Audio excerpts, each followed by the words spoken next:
Hello YouTube, what you've all been waiting for, the poll plans video for the month of August 2021. I'll be doing an overview with my perspective having played this period in Japanese version, highlighting some gachas and outlining my poll plans. Before I continue though, be sure to like the video, subscribe to my channel if you aren't already, join the squad, share this video around where you can, help some people out, and drop a comment about your plans for the month. You can also become a member now. I finally fixed that up. $1, you get to use some emotes on my channel and in chat when I live stream. And I always prioritize replying to your comments, so that's something to be aware of. Speaking of streams, if you weren't aware, I stream Wednesday at 8 p.m. Eastern time every week on what I call the ranting hour. It's usually where the in-between stuff that I like to talk about but doesn't always make it into videos because I'm lazy. It ends up, and it's always really fun. Giant laughs. I get a bit more unprofessional, unhinged. So check it out if you haven't. I have a playlist you can check out all the previous recordings too. Lots of good stuff in there.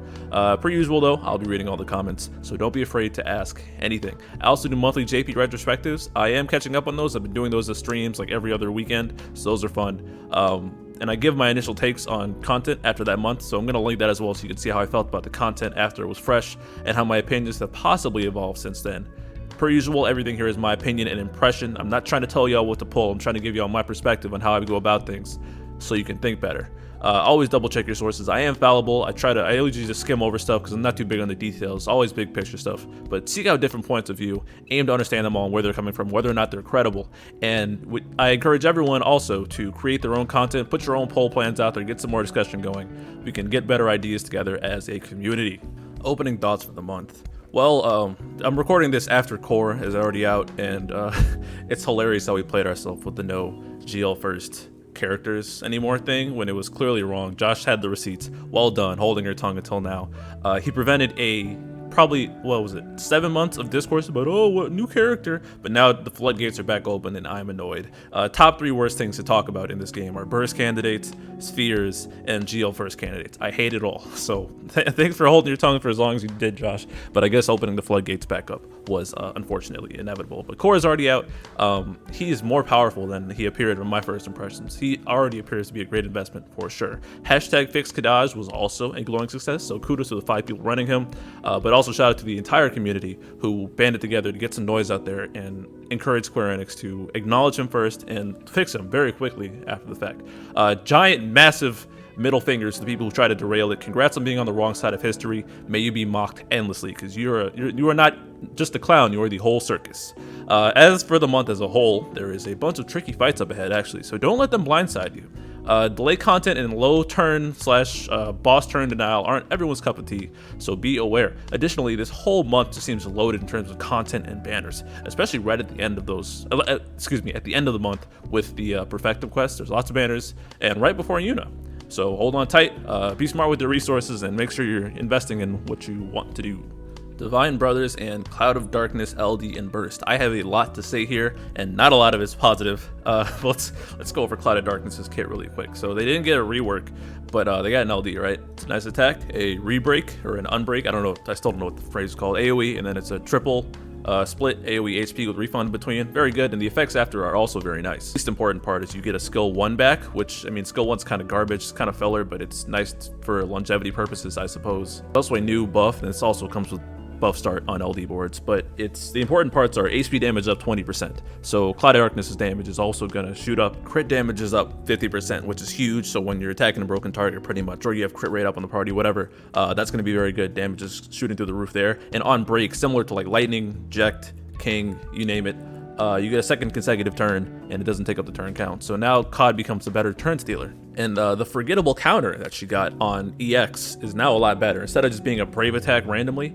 it's got an HP attack with refund afterwards. And this also changed nicely, so COD gets attacked, it's a counter attack, and then because of the break condition, they actually take their turn back immediately. And this kind of plays into the BT and other things, but we'll get into that later. Additionally, the really fun thing now is that you can go beyond 5 overhead stacks of Cloud of Darkness thing. And the overhead stacks, if you aren't familiar, once you get to 5, skill 2 transforms into a laser, and it's really powerful. It doesn't consume turns. It doesn't consume ability usage.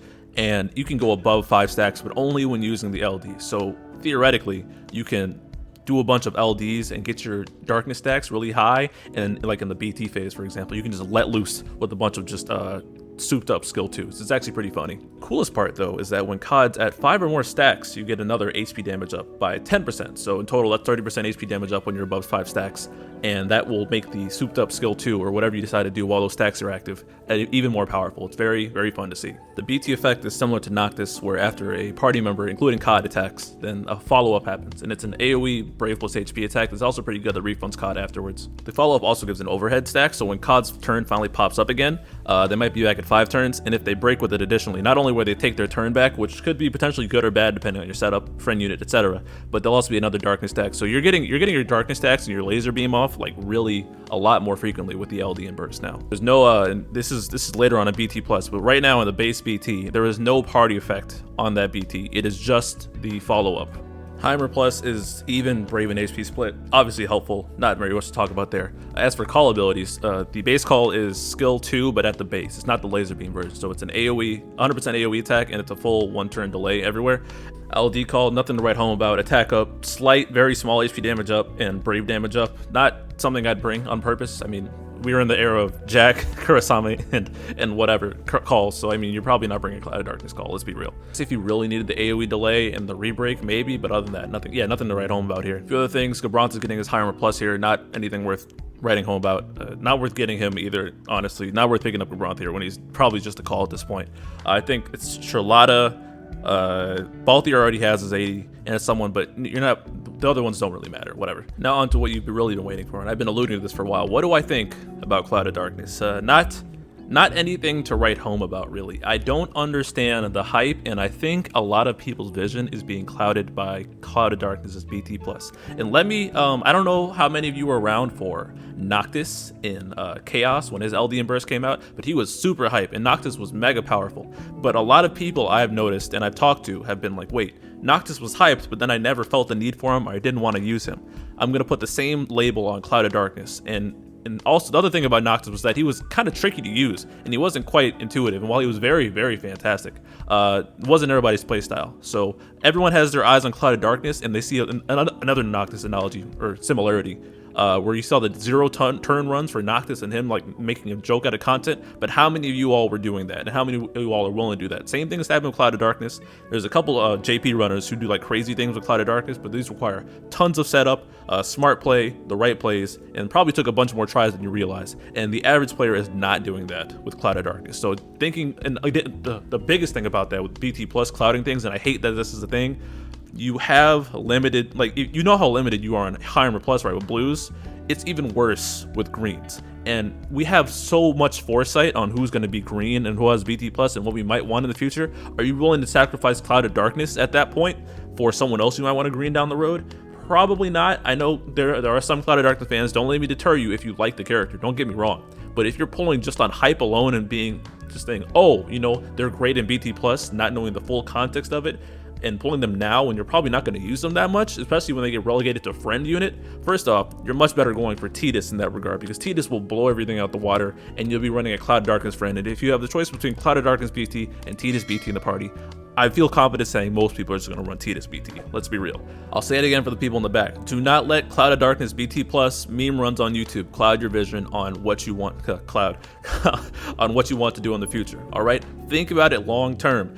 You got like Jacked, Garland, Caius, Locke, Noel, Cloud, Zach, Squall, Tidus, insane BT Plus is coming out, and that green that you might not even like on Cloud of Darkness just because you saw a couple meme runs and very powerful stuff that even you can't replicate, don't get buyer's remorse on this. Think long and hard about whether you're actually going to run Cloud of Darkness and whether you want to run them with their BT in the future, or whether you it's not your thing. All right, and in general, I honestly don't think Cloud of Darkness pre BT Plus is that great anyways, and a lot of the JP players I know echo the same things.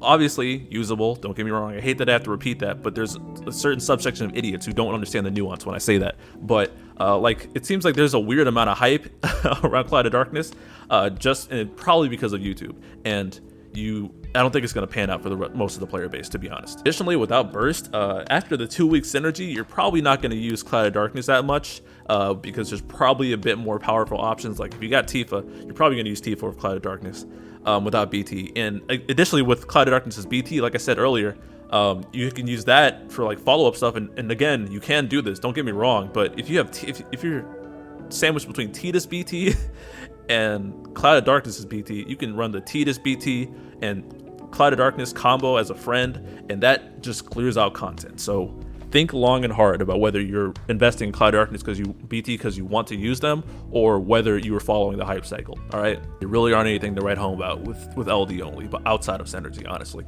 That being said, am I pulling? Yep, going in tickets probably for the LD. I want to farm faster. The Divine Farm is one of the fastest ever. This is actually where JP got Auto Plus, so be thankful again. Shout out to the global devs. This is where JP got Auto Plus, and the Cloud of Darkness LD is going to make this a very easy farm. Additionally, and I recommend this for everyone like who might be a little low on resources, grabbing Cloud of Darkness as LD, because there's some tricky fights during Cloud of Darkness' cycle requiring delay, among other things, and Cloud of Darkness is a great option to get through these fights and craft the rest of your roster around their play. So for that as well, although I don't know how often I'll be using Cloud of Darkness. I might try it with some Deuce teams. I don't know what I'm thinking, but 2-week synergy versus current content is always, I think, well, not always a good idea, but right now it's definitely a good idea, I think, especially because some of I keep saying these fights are tricky, and they are.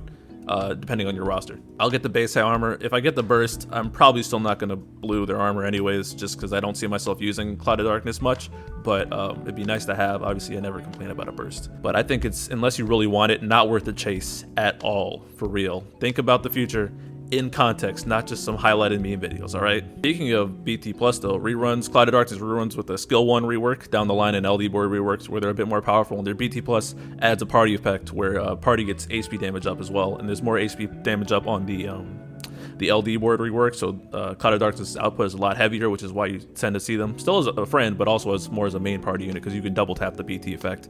And then they're actually rerunning right now in JP, not with level 90, but just on a random banner. I forget who they're alongside, but you're probably not pulling COD at this point. And again, if you're thinking about BT Plus in the future, think about whether you'd green COD over some other favorites down the line. You can coast on a green in BT Plus era, and I should do a video on this to try to dispel any misconceptions. You can coast on like 1 green for a while. So again, don't tunnel vision on Cloud of Darkness BT when most of you probably aren't going to green COD anyways, all right? As for the fight, most of you all will never see the mechanics because you're not going to let the boss get any turns. Garland, Aranea, delay, COD, etc. You're never going to see most of the mechanics, and rightfully so, because it actually gets very toxic if you let it get turns. Just like ignore HP damage reduction effects, you get nuked, very nasty stuff. And additionally, I think it's either in the beginning of the fight or maybe like when they drop below like 80%, they disable all Brave gains unless they're delayed 3 turns. So if you don't have Cloud of Darkness in the party, and you're planning to run a delay team, you're best off with teams that don't do Brave gains, and they absorb Earth. So don't use Tola here. Well, unless there's Galaxy, well, if you use this Tola without Cloud of Darkness, that might get really nasty because you can't gain Brave gains and they absorb the elements. So yeah, not a good move. Also Rip Guy, I guess. Sorry, Soundwave. But other than that, just like no turn them. I don't know what else to say about it. Tifa them down. The orb is +2 when they're delayed. And this does not include break delay. That's the important part. You have to just delay them 1 turn. It's +2, so you need constant delays pretty much, and you can offset it a bit with summon and burst phase, obviously. And then Cloud of Darkness friend, it's +15 when you delay them with 3 turns. So Cloud of Darkness friend can give you some extra insurance on the orb if you need it. So multiple delayers on the move. Just don't let them get turns. Not much to say about that. Most of you all are going to take that path, rightfully so. I will be as well. For those of you who want a bigger challenge on the fight, I'm not the person to ask. so good luck on that. So if you don't have a bunch of good delayers, your roster is screaming out to you, pull Cloud of Darkness anyways. And that's why I said for most of the player base, it's probably just good to pull Cloud of Darkness for the 2 weeks. Knock out the challenge quest, knock out the synergy quest, because all these fights require some form of a delay. It's the move. In JP, I ran Cloud of Darkness, Garland, and Kurasame, just so the 2 party members could hit hard. I'm thinking doing a CODless run this time, actually. And I'm going to do probably Aranea, definitely, for the delay. I might do Aranea, Cypher, and a 3rd, maybe Bart's. That's what I was thinking, maybe? I don't know. We'll figure it out when we get there. But just as long as you bring 2 delayers, this is mostly free. If you bring 1 delayer, then you can weave in a COD friend and do some other stuff, so that might be possible as well. But the world is your oyster here. Next up, we got Gladio's Lost Chapter. Gladiolus, Gladio, whatever people refer to him as. But Sabin is the feature point here. I'm going to be talking about him first because he's the headliner. First off, Sabin's getting a rework.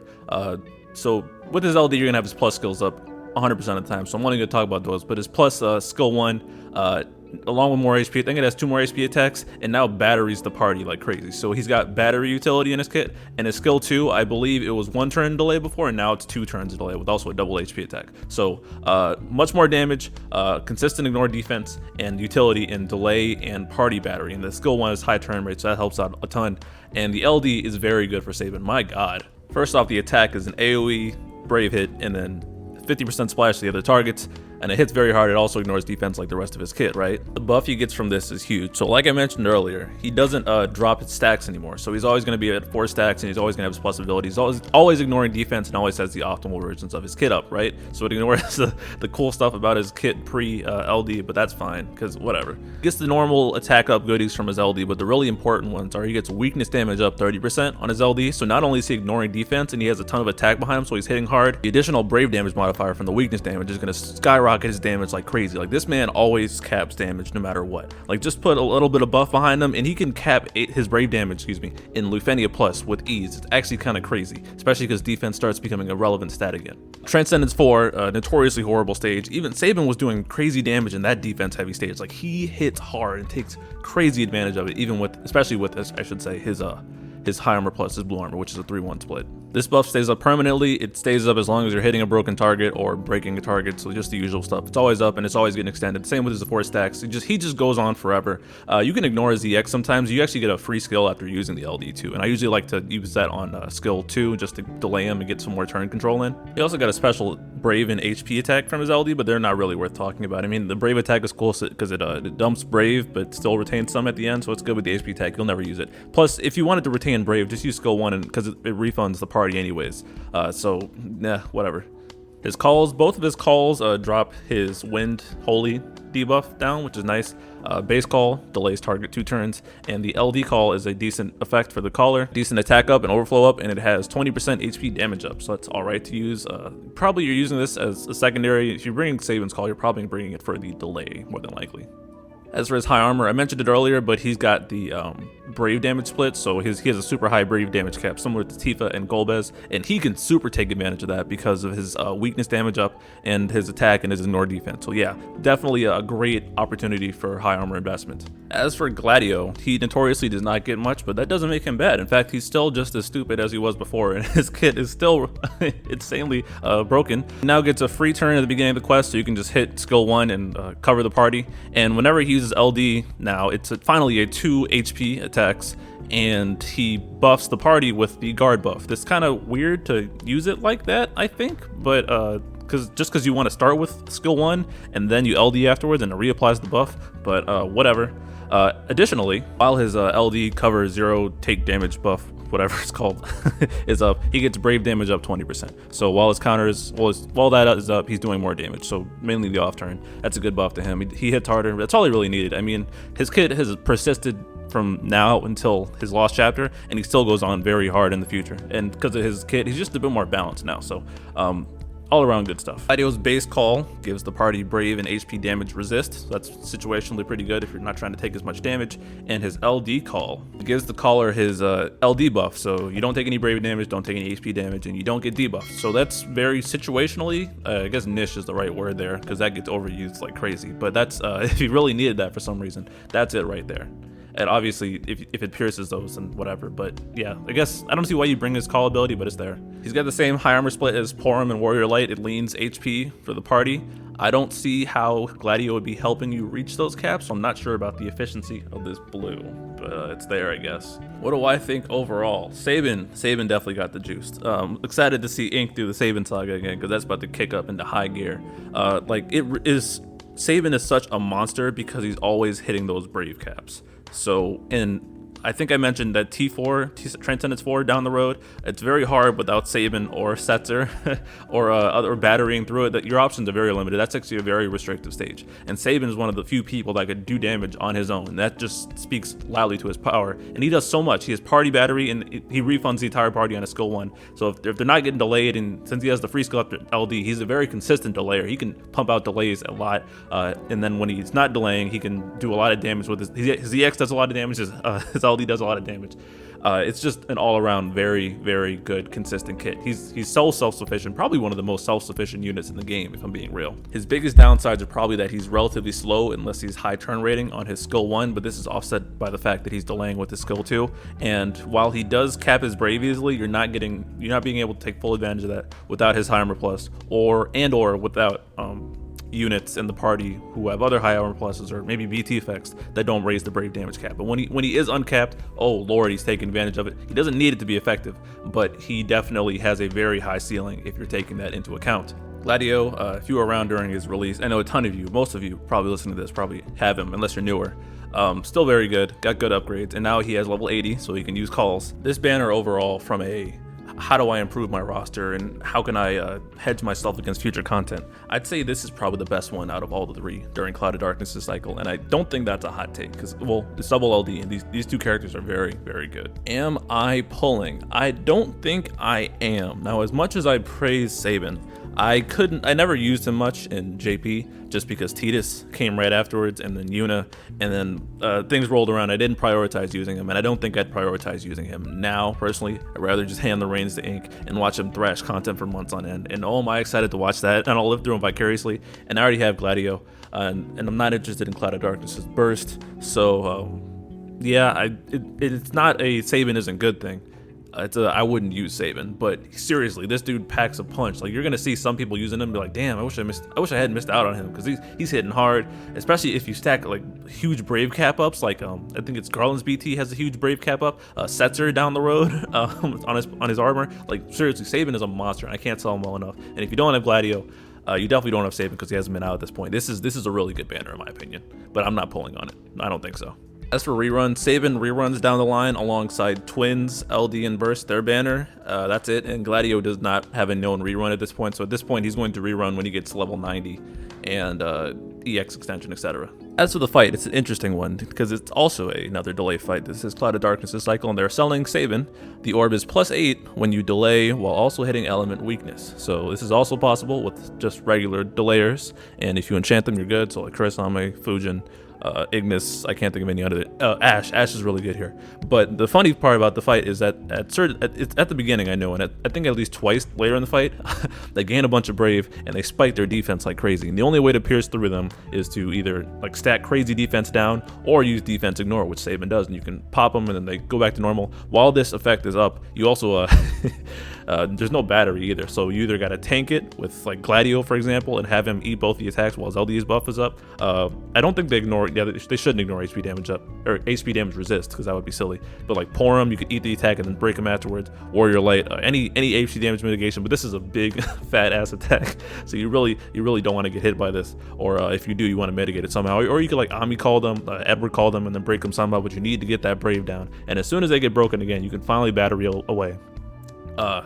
And the other part is that you can actually no-turn this fight, but it's also possible to not no-turn it, because while it is counterintuitive to have a delay fight for Gladio, since it is +8 on the orb and you can enchant your way around it, it's actually possible to just weave your turns wow, I can't speak today. Weave your turns in there and just mitigate HP damage when necessary. So like Warrior Leg, Galuf, etc. I think this is a pretty interesting fight. Just you have to know how to mitigate that giant brave gain. If you don't have some way around it, either ignore defense and that's the other thing. They become immune to instant break as well when they go into this phase. So yeah, it's pretty yikes. But if you can manage around that, a bunch of people will be no boss turning this. Understandably so. I probably will as well. But a consistent elemental delays, so like Cypher plus Bartz, and then a third delayer maybe like COD, Garland, etc. Like that's a win. DPS it down with Tifa. There's a lot of options for this fight. It is a delay-centric fight, but since there's the added elements here, I think it is an actually fairly interesting fight. As for who I'm going to run, well, in JP, I ran Cypher, Bartz, and Sabin because I pulled, but this time around, I think I might be ugly and run Garland Aranea and Warrior of Light together and just rely purely on enchant calls. That might be funny. We'll see how that pans out, so just stay tuned for that. Queen's event. I've been incorrectly calling her a yandere for a bit, and she's not a yandere. She's just a psycho.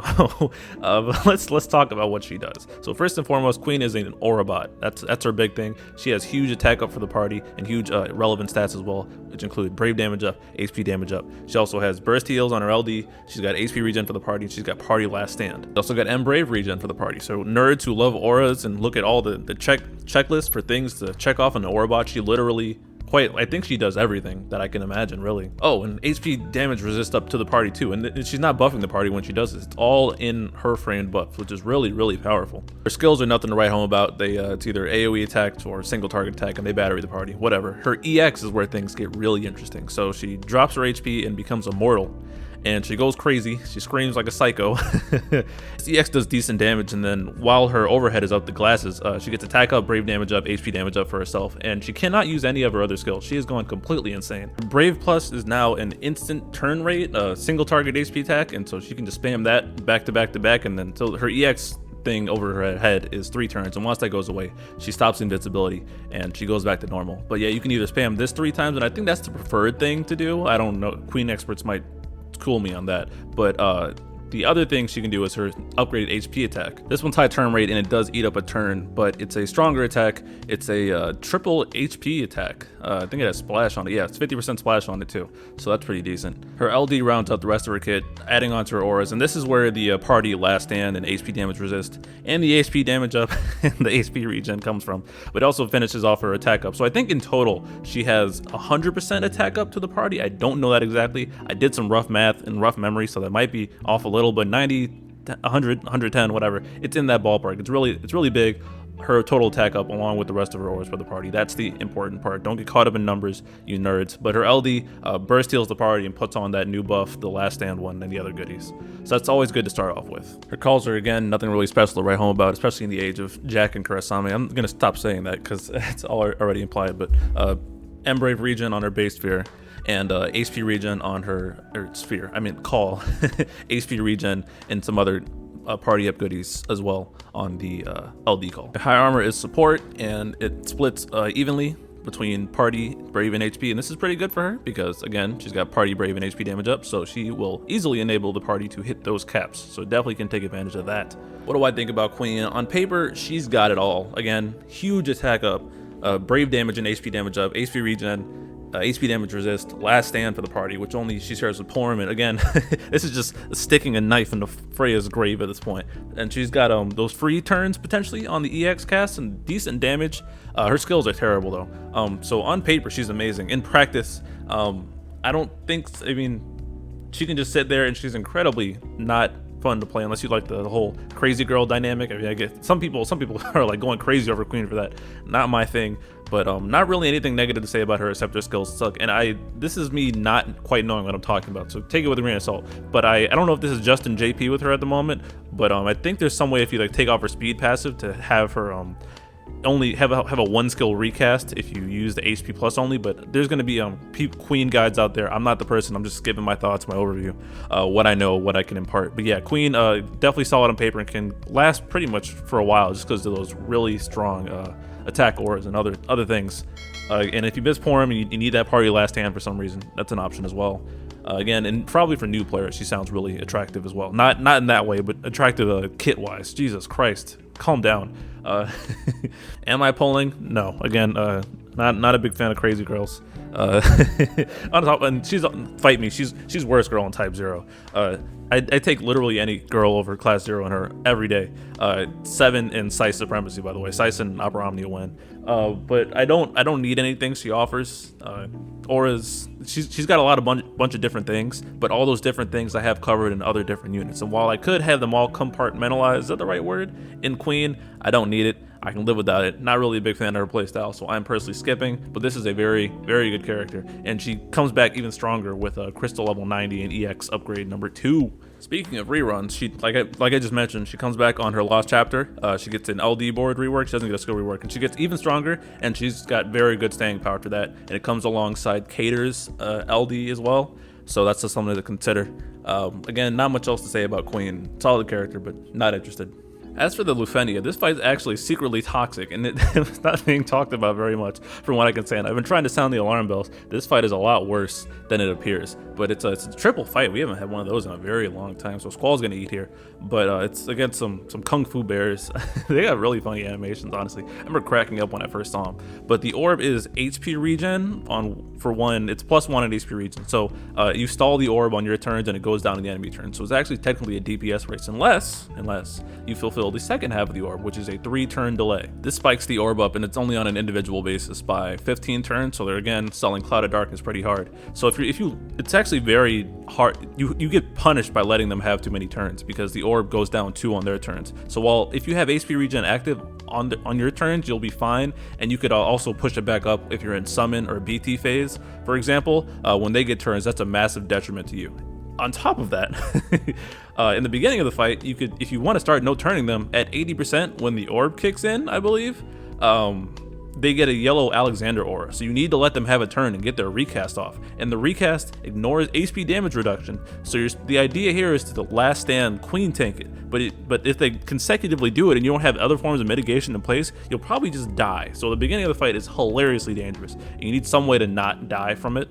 Gladio synergy ignores HP damage reduction. Love to see it. Once you've dealt with the recast though, then you could proceed to delay it to hell and no boss turn it, but they need to get that turn off initially. And they get I believe it's either HP damage shield or brave. It's some kind of shield that's annoying in the at that threshold as well. So you want to prevent them from getting turns after that point.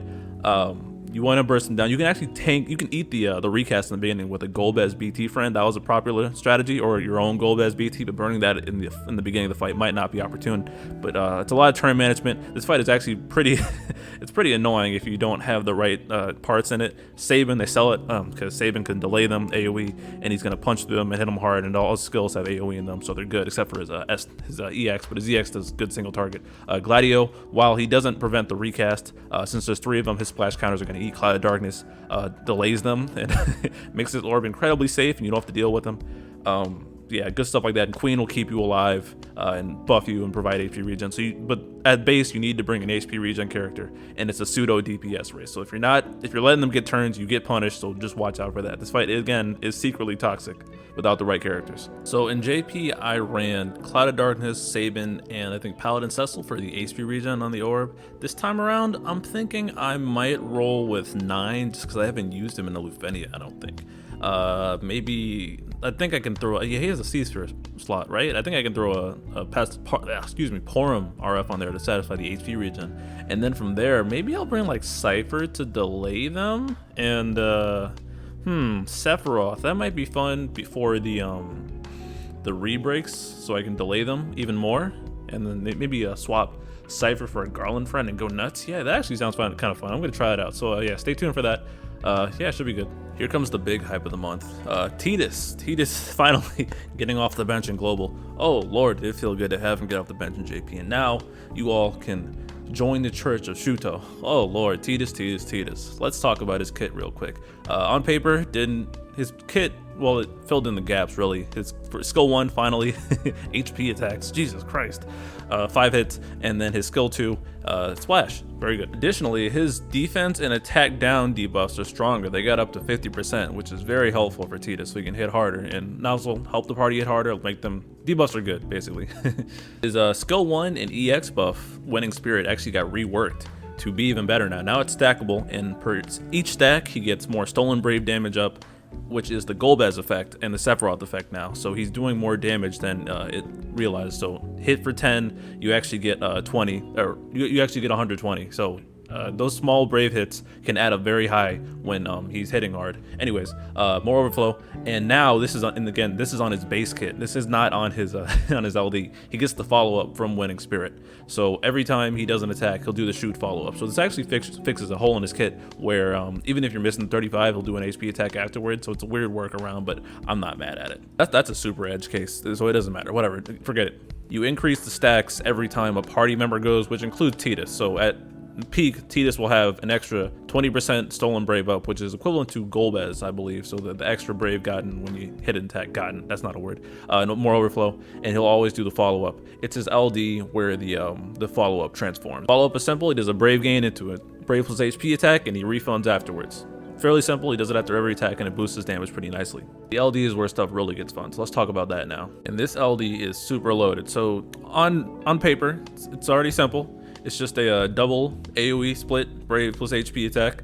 Nothing special there, but what he gets from it is huge. First off, he gets debuff starts, so attack and defense speed down are all present when Tidus is on the field, and this applies to his calls as well. It's important, one, not only does he benefit from the defense down, but he has the debuff damage up modifier that he shares with like Cypher, Vincent, Kefka, etc. So this is already good for him hitting hard enough, but now it gets even better. He gets not one, but 2 free skill uses right after using LD.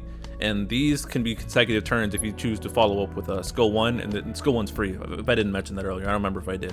But yeah, 2 free ability uses. So he can go crazy, and he's the turn manipulation god now. So you can do LD, chain into skill 1, into skill 2, and maybe you can high turn rate into EX. Like he'll have the back-to-back turns. And you always want Tidus to have back-to-back turns because that's when his winning spirit, his 3 stacks, you want him at 3 stacks at all times. So really, with this rework now in this LD, he's built around not letting the boss get turns or as few turns as possible. His LD also gives him a new blitz ball overhead, and this is separate from his winning spirit stacks. So, and I get them a little confused, but the difference is important. In this buff, he gets attack, HP damage up is the big one, and overflow up, and HP damage up is by 20%. And it goes up every time he does his follow-up from Winning Spirit. So long as Winning Spirit is up, he'll do the shoot follow-up, right? The range of the buff is from 0 to 3. And when he is at 3 on his turn, instead of triggering the normal shoot, he'll do Jet Shot, which is an even more powerful version of his follow-up. It re-breaks the target, or excuse me, it resets the enemy's break status and then hits him again, but it's a re-breaking function, you know what I mean? And then it's a Brave gain, AoE Brave hits, and then it does 80% splash to non-targets. That's very, very good. And if you have enough debuff modifiers on Tidus, and I actually didn't know it was 80%. I thought it was 100% this whole time, just because I always ran HP damage up modifiers like Kurasame's call, etc. So like, good stuff, really good stuff. And he can chain his turns together so much that he'll have this Jet Shot rebreak follow-up he'll have it up even more frequently. God, that was a mouthful. And at that point, he can push their turns back. And although he doesn't delay, he's a break delayer. Tidus's burst makes this process even dumber, believe it or not. So now, instead of every 4 turns getting off a Jet Shot, it's every time he does a follow-up, he does it twice. So he'll do either 2 shoots or a Jet Shot and a regular shoot. So it's twice as fast, and it's just insane damage. The rest of the burst effect is party brave damage up by 50%, which is really good. That's a Paladin Setzer LD overhead, which speaks to Paladin Setzel's power in that regard. But also party brave damage cap up 20%, and if you're attacking a broken target, it's party AP damage up 20%. It's mostly selfish for Tidus, but the party can at least take some benefit out of it. Especially the important thing with Tidus's burst is the fact that he's re-breaking so much makes him an excellent pair for Cloud of Darkness Friend, because one of the biggest problems with Cloud of Darkness BT Friend is that they might steal the breaks and jump in the turns and then not last as long. But since Tidus is re-breaking, Cloud of Darkness Friend will never get a break in unless you purposely do it with like LD or something. So you're free to keep that COD friend out, and pretty much like Tidus BT plus Cloud of Darkness Friend can like steamroll content pretty much exclusively up until Lufenia Plus. It's actually such a disgusting combo, and it's why I was way back when I was talking about Cloud of Darkness, I'm like, if you have both of these bursts, you're more than likely going to want to use Tidus, like real talk, if you want to just blow things out of the water. It's not even close. Tidus high armor leans into the brave split, and this makes a lot of sense because he's got a few amount of hits and you want to make those hits count, and he's got the debuff modifier and the stolen brave gained up, the Sephiroth Golbez effect where he's getting more. I gotta keep repeating that because I don't have a good term for that. But if you really make those brave hits count and make them cap and make them rise up, especially on his BT finisher, which has a bunch of like quick hit, not like the skill, but single hit brave plus HP, you can really see it there. So buffing up his brave damage has like insane benefits to the point where if you're running Tidus without blue, his damage like it's kind of the Strago situation where if he's not blue, his damage potential is severely hampered. And if you're not interested in investing in him, at least during a synergy, like base high armor plus should be fine, or not base high armor I should say. But beyond that, you're gonna start seeing the differences, definitely. His calls are just there to do damage and drop his debuffs, but the LD call has the additional benefit of some attack and overflow up and HP damage up for the caller, so that's decent, I guess. What do I think overall? Tidus is definitely the best unit, like damage-wise, this month. It's not even close. He can, like, it's sort of Tifa levels of things where I don't know what the hell they were thinking when they balanced his character. He went from 0 to hero instantly, and he has a even better future with BT Plus, and he's a fan favorite. So he he does have a high setup cost outside of this though. Like without BT, he's serviceable, and without Heimer Plus, he's serviceable. But you really, he's not nearly his full potential if he's not gone all the way. Now for his cycle, he's amazing because there's tight turn counts and ridiculous conditions. This might be a little bit of hyperbole, but still, he's very good to pick up for a cycle, so I'd recommend that as a whole. But really, Tidus, there's some sort of notion that Tidus dies at Lufenia Plus, and it's just not the case at all. First off, I've run multiple Lufenia Plus with them, so have many others. You just got to look a little harder, and even if it's not on YouTube, it's definitely possible because Tidus scales really well. All you have to do is make sure like you got 8 debuffs up, so you can maximize his Brave damage modifier and support him well enough, and he's still like got an insane kit that can dust Lufenias in half provided that you have met the condition. So, and we know how his burst plus goes, and that ages extremely well as well. So Tidus, insane monster, can't praise him enough, and he's also a ton of fun to play because the shoot voice line it doesn't get old, man, and the burst music with unit throwing good times, man, good times. Notably, Aerith, 7, RCL, I'll get Heimer Plus here, but that's not worth talking about. As for the banner, 100% pulling here. I'm getting his burst no matter what. I need the LD. I don't know what resource I'm going to use, but I'm gonna get that LD. And more than likely, I'm going to try and pity the burst on Setzer's banner down the line. I think that's probably the best spot to do it. But yeah, I won't blue him though, because I don't see myself using Tidus much now, but I plan to green him down the line because I definitely spam Tidus in JP, and I don't want to repeat that because he's way too overtuned for content, and I want to try running things without him. It's similar to Tifa where he's going to blow things out of the water. It's not even funny, so I'm going to nerf myself by not bluing him initially, but I'll just keep that in mind. Tidus reruns in the future alongside Ignis LD, where both of them get their amazing level 90s. So, but if you really don't care for Tidus now, you could get him down the line, but you're missing out on viability. But he does get a great tuning pass, and Ignis gets a great tuning pass as well down the line, something to be aware of. Again, I really wouldn't recommend skipping him, even if LD only just for this cycle, just because he'll, if you're trying to save or something, he'll get you through a lot of these fights. So if you're planning on skipping, just reconsider. It'll make your life a bit easier. The Lufenia is messy. It's Seador's centipedes, and the orb is to use an ability with no action delay. So this counts as C65, instant turn rate. So like think Tidus is quick hit, Tidus is LD, ulti, Terra. I can't think of many others right now. Maybe Core with his, I guess we can consider that now. Oh, Core plus Tidus is gonna be disgusting. I didn't even think of that until just now, but wow, that's another point in Tidus's favor for just being ridiculous. Tidus plus Core is actually probably gonna wreck stuff. But anyways, yeah, instant turn rate, and it's +2 on the orb. The fight is also Imperil immune, dun dun dun, but it's melee resist, or excuse me, it's melee weak. So they're selling Tidus. Not only can they buff his damage up in synergy with debuff modifiers, but also it's melee weak. So Tidus is always hitting weakness. So he's hitting really hard. So running Tidus here makes this fight a joke. Like you don't even notice any difficulty. They don't get turns, blah blah blah. But as soon as you take Tidus away, this fight is very different. And you got to rely on people who can maybe like get instant turns off of break delays, like Cloud of Darkness, Lightning, consecutive turns like Terra, and like I said, Core now. Ulti, I know Ulti was popular here potentially.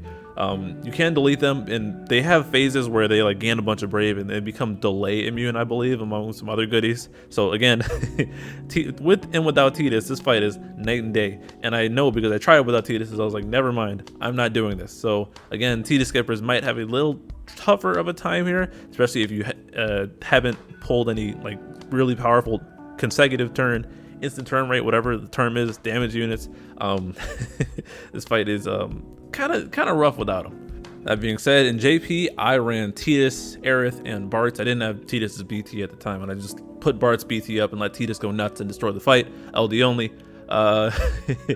In GL, I'm planning to do something similar, but I'm probably going to throw Warrior Light in there again, just because I have Warrior Light blue. Maybe by the time of this, when I actually run this fight, I'll have blued Porum to give her the HP up stuff, but I might run Warrior Light rather there, just because he's got the HP damage up along with the HP damage caps. Can't use Kurisame's call here because it's Imperial Immune, feels bad, but I got other HP damage up stuff. Probably just stack a bunch of those, so like Tidus, Warrior Light, and some other burst. I don't want to throw Bart's again in because that'd be basic, but maybe it's Tola just because, I don't know, whatever. It's going to be a steamroll with Tidus. That's really the important part. If you are planning to run without Tidus, I'm curious to see what you're going to do, because you got to really get creative. I know Alphino ran like Cloud of Darkness, Porum, and someone else on release, and that was really funny. And he had to rely on the break delays and Porum C65. And there's a lot of room for creativity when the orb is stupid like this. But again, the orb is stupid, so if you don't feel like bashing your head on the wall, get Tidus. Trust me, he's good. Shuto is fun. Seriously, turns are tight throughout this entire cycle. Seriously, Tidus is a beast, man. Now we shift gears from one of the most exciting units to probably one of the least one of the least exciting banners of this entire cycle. Reno's Lost Chapter, and Rosa is the featured unit, getting an LD and a rework. Rosa's rework, it pretty much just makes her a better healer once again. Her skill 1 now has more hits and splash damage, and it heals the party. And skill 2 also heals the party and doesn't add to the turn count. Skill 1 also gets a battery beforehand, so you're not relying purely on brave hits, which is nice. LD attack is AoE, brave plus HPs, and it batteries the party based on damage afterwards. Rosa now gets a buff that has the weirdest condition in the world. It scales, it has stacks based on how many buffs are in the party, and Rosa only provides 1 framed buff to the party. So she can't even hit max stacks herself. But to hit max stacks, the entire party needs to have at least 10 buffs active. And when there's 10 buffs active, you get brave damage up, HP damage up, and both overflows up. For some reason, they couldn't go all out on Rosa's buffs, so she only has 25% brave damage up and 15% HP damage up. 15% being the weirdest number of all time. They couldn't give her 20, huh? Nearly everyone else gets 20, or maybe they'll get a flat 10, but they just kind of went halfway with Rosa, and that's kind of ridiculous. I mean, come on, Core just came out and he's got 10%, and he's without doing anything. But anyways, this is a really weird buff. The best part about it though is she provides party HP damage refund, kind of like what Bart's BT does. So if you do HP damage, you get brave back, and this is for the entire party. And this is once their turn ends, so kind of like Camlinot's LD call as well, but for the entire party. That's really it. I mean, Rosa used to be the premium, I should say, attack aura bot, but now her brave damage modifiers aren't quite there, so it looks like they leaned into her battery and the refund thing, and she's got encouragement armor, so it kind of helps out there. But I mean, I don't know exactly what they were going for, but let me go into that a little bit later.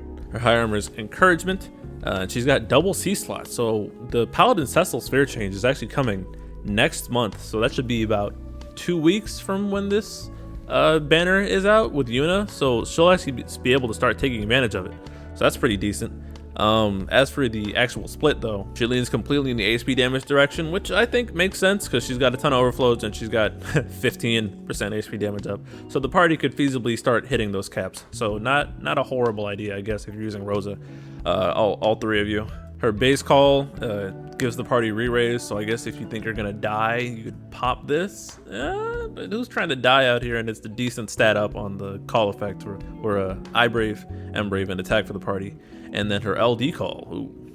they disrespected her here too. It's got slight overflows up and party brave damage 10 and party HP damage up 5. How impactful. Jesus Christ, why couldn't they just give her 10 here? Oh my god.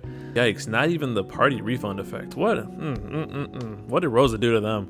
Reno only got LD boards, and he didn't get much either, to be honest. He got a new framed buff, and it applies whenever Reno inflicts a debuff, which is always unless he's hitting skill 2.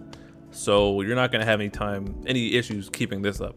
But all it does is it gives him some party auras for some reason. Attack and Embrave up small, and it gives Reno weakness damage up by 30%, so he's hitting harder.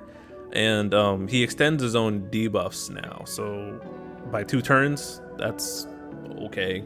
He's also got HP damage up when he's attacking a debuff target. But Reno's kit is so hilariously outdated. I can't. It's he barely got anything. Let's be real about it right now, and it's not really enough to bring him up to par. He is at the time I'm recording this. He is planned to get a rework in JP. I think it's alongside Enna Crow's event, so I don't know what that'll be at this time, but it's probably going to fix him up real good, better than what he's getting now. His high armor split leans in the HP damage direction, and this makes sense because he got the HP damage up and a bunch of AoEs, so they want him hitting high AoEs. But and man, unless you really love Reno, I don't see any reason to blue him at this moment. He did not get really anything sufficient to bring him up to par at this moment, in my opinion. However, the best thing about Reno now is that we have access to Pyramid as an LD call, and this is very handy because this can save your life in certain situations. The applications are endless, and it's always a good button to have potentially. And you can also reapply his starting debuffs, so that's decent, I guess. But yeah, Reno's pretty much a call at this point. Sorry to say, bud, you were good on release, but now, yeah. What are my thoughts overall? Well, Rosa, I guess HP damage refund for the whole party is okay. I don't see quite why it's needed.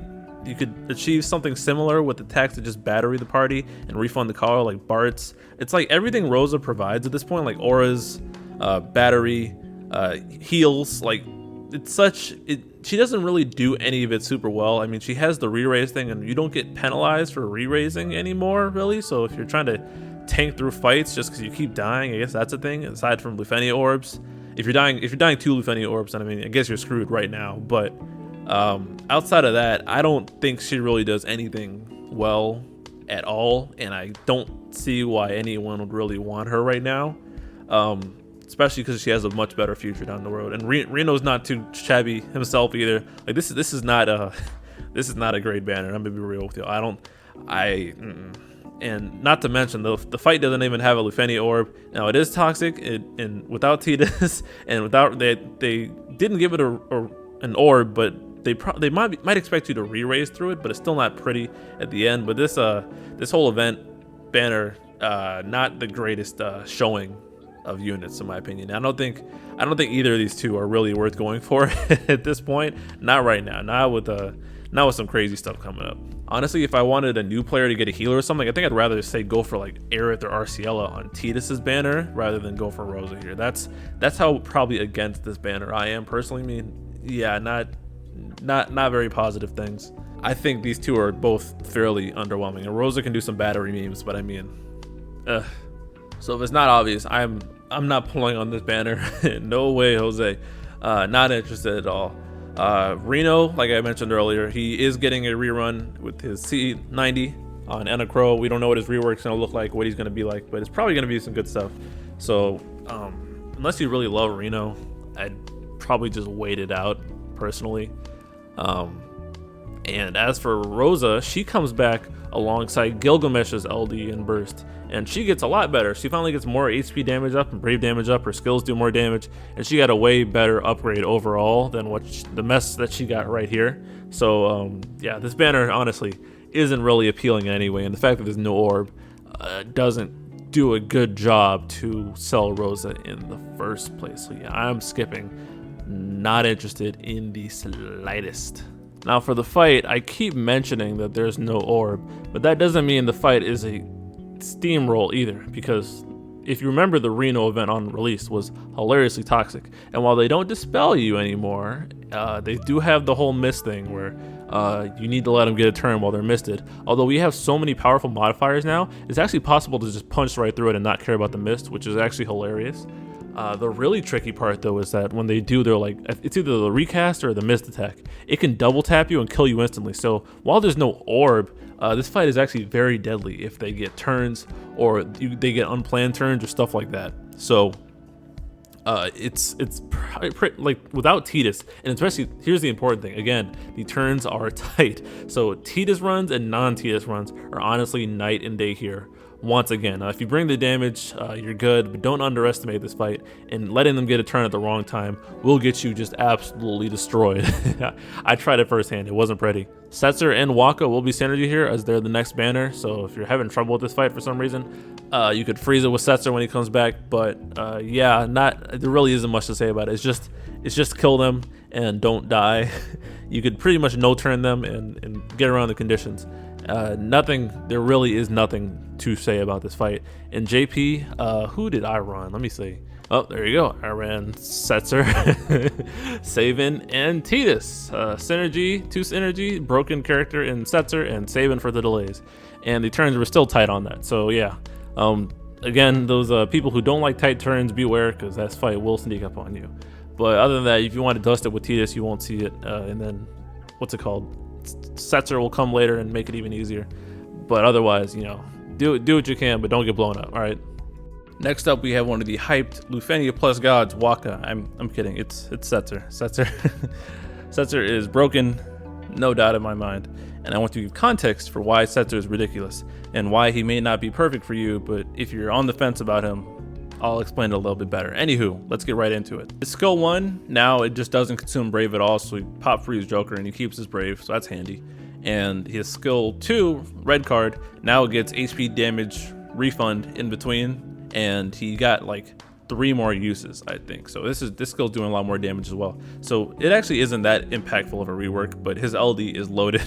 His LD is so loaded. So let's talk about that now. So it's a standard 100% AoE single HP attack, nothing to write home about, but the buff, oh my god, the buff is ridiculous. Setzer starts with this buff, by the way, but what it does is it gives you a chance to just hit the max Brave cap. So we've seen a taste of this with Core already, where the rainbow numbers just mean that you hit cap unconditionally. The longer the duration on the buff, the more chance you have to hit said rainbow number. So if it's getting real low, like at 1 turn left, it's gonna be like 20%. But when it's above 7 turns, like on Setzer, it'll be above 70%. So most of the time you're gonna be at the middle ground between like 50 and 30 with like 6 to 2 turns left, and you want to balance these effectively with characters that can do a lot of damage in 1 turn or maybe do damage in the off turns. Thing like Yang and now Core. Setzer plus Core is going to be ridiculous, by the way, because he's going to have that buff on him and it's not going to go down when he's doing the preemptive attacks.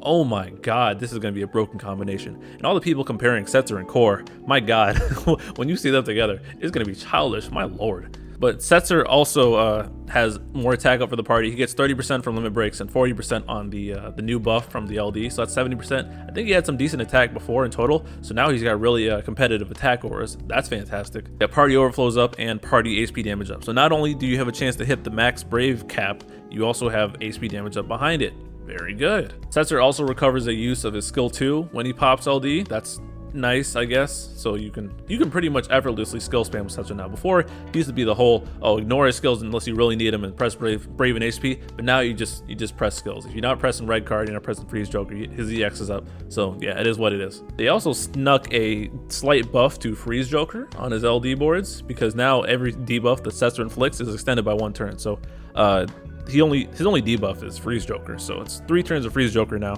which is actually very handy. That extra turn can save lives, honestly. And I guess if he had a debuff sphere on it, that would get extended too, but I don't see why you'd bother with that personally. His rainbow buff cannot be extended and it will go down in burst phase. So if you're running it with turn stealers, it's actually not that great. Overall, Setzer in the party is just a huge, massive enabler, and there's a reason he has so much notoriety in later stages, because he ignores reductions pretty much with this rainbow stuff.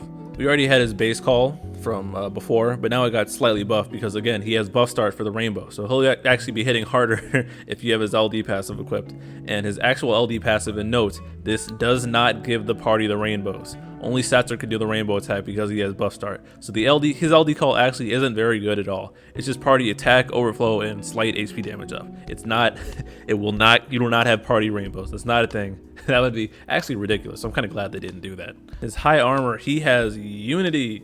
And on top of that, he has the high Brave cap split. So this means that Setzer is providing BT levels, I think it's 20% in total, to the party of Brave damage cap up. And he can super take advantage of it. Why? Because he has the stupid rainbow buff that can get you a chance to hit said cap. So Setzer's blue is actually very handy. And if you're planning to run Setzer a lot, again, if you're planning to run him, like, important, don't jump just because Setzer's hyped and meta and potentially useful. Make sure you actually want to use Setzer before you blue him. As always, don't just go like crazy, because nothing is worse than a blue you don't use. Waka's on the banner too, and he gets high armor plus, and he has an even brave and HP damage up split. So there you go, Waka fans. What do I think about Setzer? It's not already obvious. I acknowledge Setzer is ridiculous, and in the right team, he can enable some insane shenanigans without you having to worry about hitting brave damage caps. But the team building aspect is so important with Setzer, because if you pair him with turn spammers who will eat through his buff, he will feel like garbage, and that doesn't feel good. But for like off-turn damagers, like counter units, or maybe a friend Cloud of Darkness who's doing the off-turn, you just throw the rainbow on there, and because Cloud of Darkness isn't taking the turns, that rainbow is going to be active for a very, very long time. Throw it on Core while he's doing preemptive strikes. Like stuff like that is how you optimize Setzer. If you throw him on turn stealers like Terra, for example, Terra plus Setzer is not really a good idea, because well, first off, Terra will eat through the buff. Terra can also cap HP damage on her own, so it doesn't quite work out. But like Yang with Setzer, or Tidus with Setzer isn't the greatest either, but it can work. But again, Turnstile is not the greatest for Setzer. What else? I mean, he does persist into Lufenia Plus, but that requires precise team building. You can't just slap him in a team and win. But like Setzer and Ace, for example, with Ace with the off-turn stuff, again, it depends on how you want to run things. Now, if you're not too big on Setzer and you're not sure if you're going to run him, again, don't jump to blue him. Setzer, I personally have not used Setzer in a single Lufenia Plus. The spots where I needed Setzer most were the last wave of Boss Rush 5, which is where he's also featured in, and Transcendence 4, which has insane reductions. Setzer can also go backwards and probably do Kieran's Lufenia and some other hard stuff, depending on your roster, but it really, again, comes down to the team building and how you pair with Setzer, because there's going to be those people that are going to bring Setzer to Lufenia Pluses and featured content and not know what they're doing and get destroyed and wonder, like, wait, I thought Setzer was going to help me have an easier time, and they were just misguided by hype. And you'll hate when that happens, because then their sets will be blue, and it's just messy all around. I'm trying to prevent that. But man, brave damage oriented team with Setzer, and making those single turns count. Oh Lord, it's one hell of a time. So yeah, Setzer's amazing. Setzer is amazing. Full stop. I think everyone should pick him up, but understand what you're getting into and don't impulse blue him, because he might not be your flavor, but he definitely will help out in pinch situations potentially. Am I pulling? 100%. If I don't have Tidus BT from his LD banner, I'm just gonna go all the way to BT pity here, because I'm gonna get Tidus's burst no matter what. Okay. I also don't have Waka, so Waka could be potential consolation on this banner as well. So it's all around a good banner for me. And I know a lot of you skip Waka too. So yeah, good banner. If you're gonna pity Tidus's burst, this is probably the one to do it. Although we gotta talk about Leon and Jack upcoming in a second too. But yeah, doesn't come with an event specifically, but Setzer Waka will be synergy for Reno's thing, and they will be synergy for the upcoming boss rush. So yeah, hype through the roof. Good luck. Another triple BT banner. Ooh Lord, the end of this month is packed, man. Ardyn, Kefka, Vaan. I said that in reverse order of most impactful upgrades. Vaan, I'm sure you heard about him right now, or by now. Vaan is ridiculous, so let's talk about him. Nah, let's save him for last. Let's talk about Ardyn first, get him out of the way.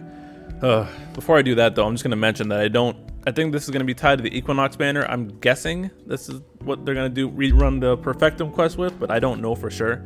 And TLDR, I'm going at this the same way I do my all of the triple BT banners, going all in to get what I'm missing.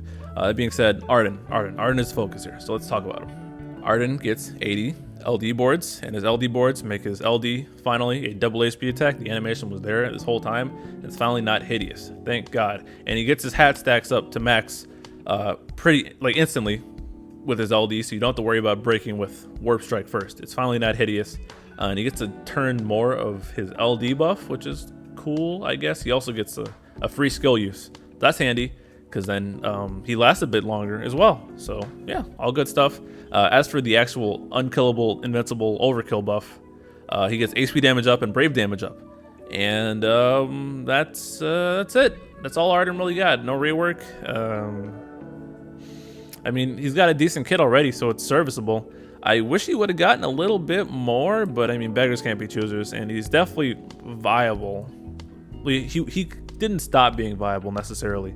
It just compared to what Vaan got, I wish Ardyn would have gotten a little bit more respect, but again, it's always good to have a character working and upgraded at the very least. So yeah, nothing else to say there. He did get high armor plus. His high armor plus split it's an even brave and HP cap split, so if you love Ardyn, go ahead and blow him. I don't really have anything to say either way about it personally. His calls are nothing to write home about either. Base call is just Warp Strike, and it gives you a Brave regen. And his LD call is the Dark Tornado, and it gives the caller attack and Brave and HP damage up. But again, I don't see why you'd use these calls ever. Now on to Kefka, who I think is in the middle of the road among these upgrades. Kefka doesn't get a skill rework here, but his LD boards are actually pretty solid. So now on his LD, he applies his generic debuffs, which is considered by some to be a nerf, and I understand why, because you don't get to choose what debuffs you frame now. Now you're always going to frame the attack, defense, and speed down, which is potentially unfortunate. His LD attack has more HP attacks now, and he gets a new frame buff as well as a free skill after using LD. The buff he gets is pretty similar to his burst effect, but it's just for Kefka, not for the party members. Big thing is that he gets 5% HP damage up per debuff, which means he could get 40% HP damage up for himself, provided there's 8 debuffs active on each enemy, which is pretty that's 40% is a lot. And it band-aids his skills that aren't the greatest right now. He's also got Brave damage up, and he's got Brave regen for himself and Overflow up. And the Overflow up is 40%, which I don't usually talk about Overflow numbers, but that's huge. So with enough Overflow and him getting Battery potentially beforehand, his skills are almost functionally 100% AoE just because of how Overflows work in the HP damage modifier. So Kefka's doing a lot more damage than he was before this LD board. Otherwise, he's still just the oppressive Kefka with really strong debuffs. Base call skill 2, he drops his debuffs. That's cool for just blocking out buffs, I guess. And his LD call also drops the frame ones. Very nice, and it's got his own effect. You're not going to bring this probably unless you really need debuffs, but Overflow, Brave regen, Brave damage up. Okay, whatever.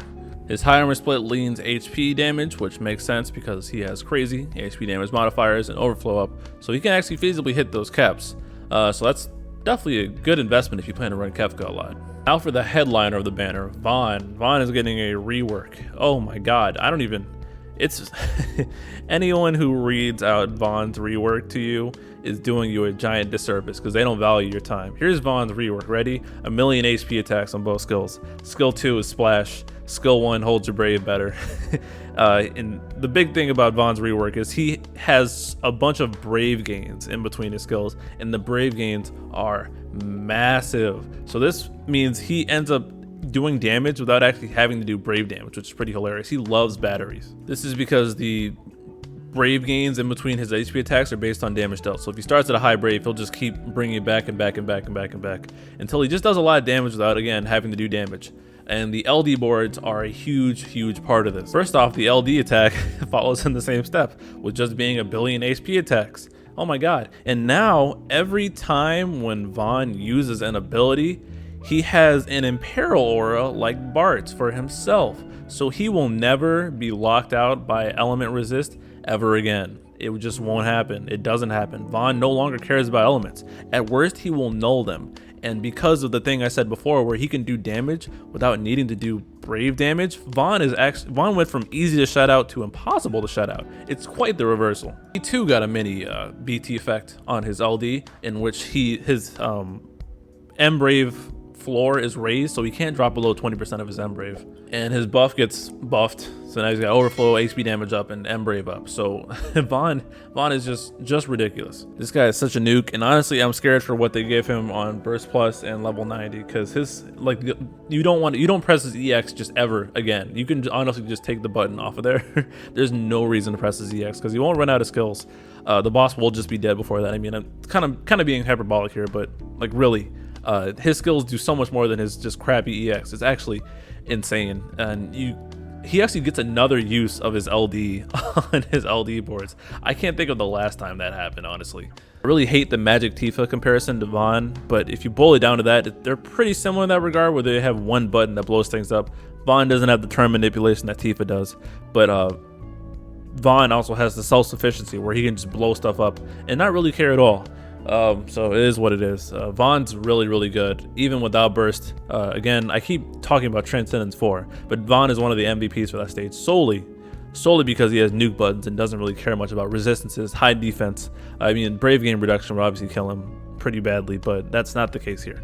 His high armor plus split, he has the attack keystone at base, but it's even Brave and HP across the board. Makes sense.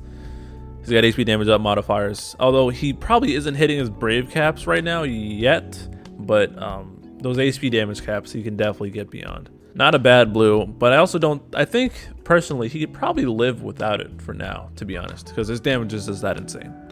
What do I think overall? Well, Vaan's undoubtedly the winner. Kefka got some decent upgrades. Ardyn left a little bit to be desired, in my opinion. And I don't think he got much better when he gets his level. He didn't get level 90 yet. There's still hope for him there, but BT plus and rework, I didn't think he was very impressive there either. And on this tuning pass, I don't think he's great either. But definitely at least passable, and those who like using him have a decent upgrade to play around with. But yeah, Vaan is the number one here. If you don't have Vaan's LD, this is probably the banner for you, because this is a very good banner. And again, like I said in the previous triple BT banner, if you have a lot of gems, you want to hedge yourself against BT plus error personally by having potential BTs to book, and you never know what type of playstyle you might like. And I think going for whatever you're missing on this banner is a great gamble to take, and I will be doing it myself. I do have Ardyn's BT and I do have Kefka's BT, so now I'm in the what am I doing part. I don't have Vaan's BT, and I'm going to get it here by any means. Hopefully I get dupes along the way, because that'll give me BT token flexibility as I please.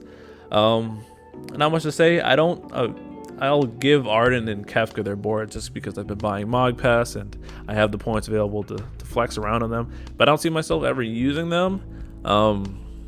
I don't know what I'm gonna do with Vaan personally. I'm probably leaning towards just leaving his armor at base and then pressing his nuke buttons, because I haven't had his BT in JP either, so I want to just do the button at least once because it looks like fun to just blow stuff up in that burst phase. But all these idiots should be synergy for the boss rush, so that's also a good potential use of your resources, just trying to get the synergy boost and or BT. Again, I do think millionaires, gem millionaires, people who are rich in this game should go for this, solely because of the prospect of dupes and new weapons, just only if you're missing something. Ardyn does rerun down the line alongside RCL LD with his rework and BT plus on Divine Shiva. As for Kefka, he reruns alongside Guy's rework, and both of them are getting reworks in level 90. And then Vaan has no known rerun at this point. So again, if you're trying to like invest in a lot at once, this is probably the banner to do it. It isn't as good of a banner as the Warrior Light, Paladin Cecil, and Sephiroth banner, but still a good banner in its own right, in my opinion. I'll be going in on it. Last but not least for the month, we have Leon in Boss Rush 5. Leon is not getting a rework, which makes my life easier. He is just getting an LD and 80. His LD attack is pretty clean. One, the animation is actually really cool, but it does a couple things. It inflicts Dark Imperil on the enemy, so that's good off the bat. It inflicts a new trap for Leon, so following the theme of all the Final Fantasy 2 characters, well, most of them at least, they all have some off-turn damage going for them, and then he gets a new buff as well. This new buff gives him some offensive stats, I should say. Attack up, overflow up, and HP damage up 10%, which is nice for him, and he gets HP damage refund after all of his attacks now, which is really nice. Also gets an aura for the party in which he gives everyone 30% HP damage resist, so now not only is he preventing the party from taking brave damage, he's preventing incoming HP damage as well. Rounds him out nicely. As for the trap, and the debuff also gives 20% brave damage dealt up, so that's pretty decent, but he gets a healing trap on the off turns. It's a double brave plus HP, single target with splash damage 20%, and it heals the party when it goes off. So Leon's helping keep you alive with HP damage resist, brave damage mitigation completely, provided the attacks are non-elemental, and then he's healing you in the off turns as well. So that's a very well-rounded kit for Leon. And now his brave and HP attacks are unconditional due to his LD. They override it, so no matter what his HP is, those will always be up and be ready to heal him. His base call is skill 2 that heals, and his LD call is the LD, obviously, and it drops the trap and Dark Imperil, which is nice. His high armor is one of the most confusing things I've seen in the game. So first off, he's got the support armor, and then the limit breaks, when you plus it, are selfish. So he's got a party HP cap up, but then a self brave and HP caps up. I am so thoroughly confused at why they did this. I don't know why they didn't just give him attack, but It's a weird blue, I guess. I really don't understand the logic behind it. Maybe they wanted to buff his party auras a little. I don't know, but yeah. Jack is also rerunning on this banner, and he gets his Heimer Plus as well. He's got an even Brave and HP damage split. This doesn't catapult him into any newfound relevance, but if you don't have his LD call at the moment, this is a good banner to pick it up right before Lufenia Plus, really.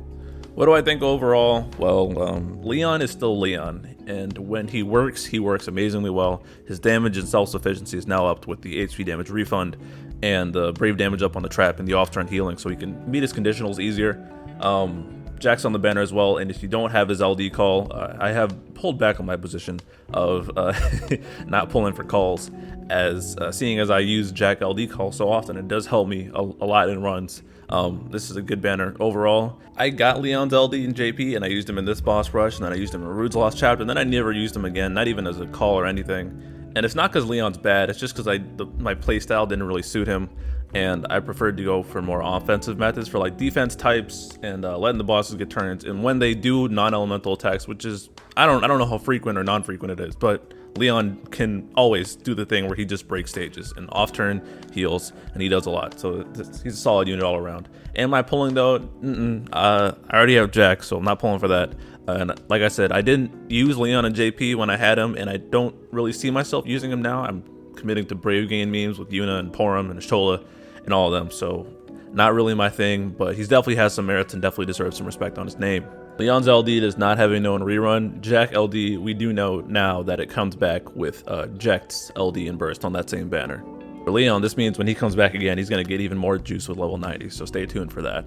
As for the fight, the boss rush, this is 4 waves of an interesting fight. This might be the toughest boss rush in a while.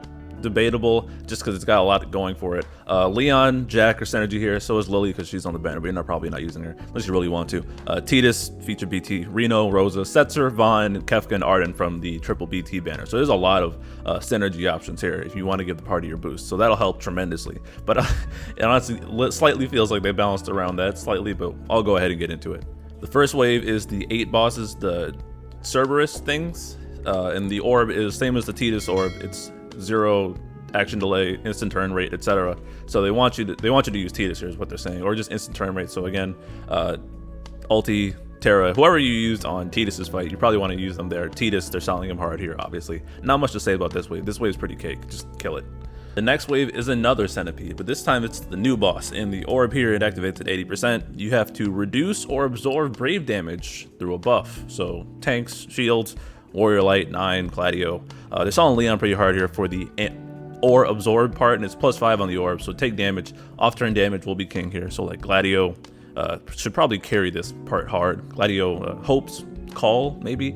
Tons of options here. We've seen these kind of buffs before, but they tacked on the absorb condition now just to sell Leon even harder. And if I wasn't clear, it's one or the other. You don't have to absorb, you just can. They also have a ton of guaranteed hits here, so don't Galuf and 8 are not good ideas, unfortunately. The next wave doesn't have an orb, but it's the Trey bosses, and I'm so sorry, and it's 3 of them. Why are they like this? I don't know.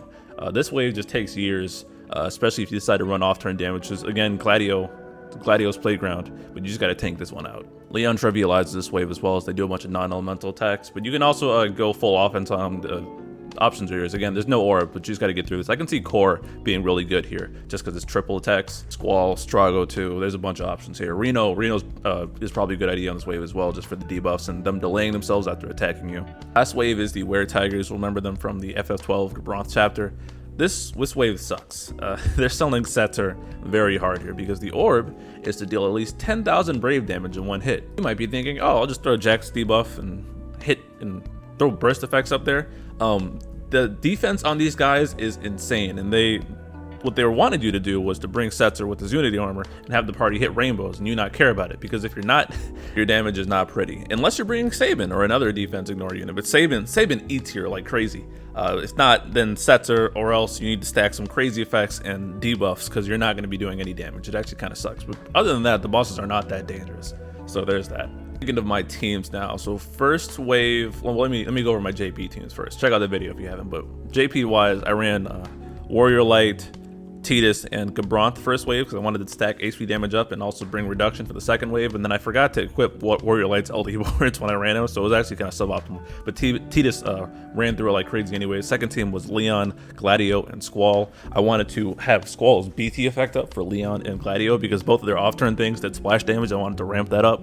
That wave took forever, but it was very effective. And then the final wave, I did Setzer, Bart's, Sabin, which was complete overkill. I don't even think I had Bart's BT effect up for long enough to actually take it into effect. So that being said, GL wise, who am I thinking of running? Well, definitely Tidus for the first wave again. Maybe I'll run Tidus alongside Core in the third. That sounds like fun. Maybe we can just blow past the first and second waves. Yeah, I think I'll roll with that actually. I don't know if I'll have abused the Tidus Core combo at this point, but beyond that, thinking of going at the Trey Cats wave by not letting them get turns by doing like Sephiroth, Reno for the party synergy, Sephiroth burst I should say, and the third maybe like Trey or somebody else to do just more AoE damage because there's 3 of them. I want to take advantage of 3 targets. And then the last wave for synergy, I'll bring Setzer. I might do Setzer, Bart's, and third again, but I'm not quite sure about that. Maybe I'll put Sephiroth there. I don't know. 3 waves. Maybe Squall would be funny there too. These teams are super subject to change. I change my mind all the time. In fact, I don't even know why I say these. I always do something different anyways, but whatever. And that's the month. That took a while, but there's a lot of stuff, and I don't even know how the Perfectum quests are gonna go, so that'll be fun to get that GL exclusive content. Again, shout out to Square Enix, Josh, great stream, GL team, great content, good job on fixing Kadaj. Really excited for this month, and I'll ask you all again, please like the video, comment, subscribe. Let me know in the comments who you're planning to pull this month and what you think about my plans. Any questions, anything I might have glazed over or missed, please let me know. I'll read all the comments. And per usual, you can become a member, and I will definitely never miss your comments that way, and you can get access to some funny emotes. What am I excited for this month? For the most, what? Jesus, I'm leaving that in. What am I excited for the most this month? Definitely Tidus. Tidus coming back is always fun. Running Core and Tidus sounds like it's an amazing time. Excited for Vaan because I had never had his burst before, and I want to just blow things up with that. Other than that, yeah, the Yuna's almost here. That's really the big hype, but that's a month out, and we'll worry about that when it gets there. But again, thank you all for watching. I'll catch you later. Good luck on your polls this month. Have a great day. Peace.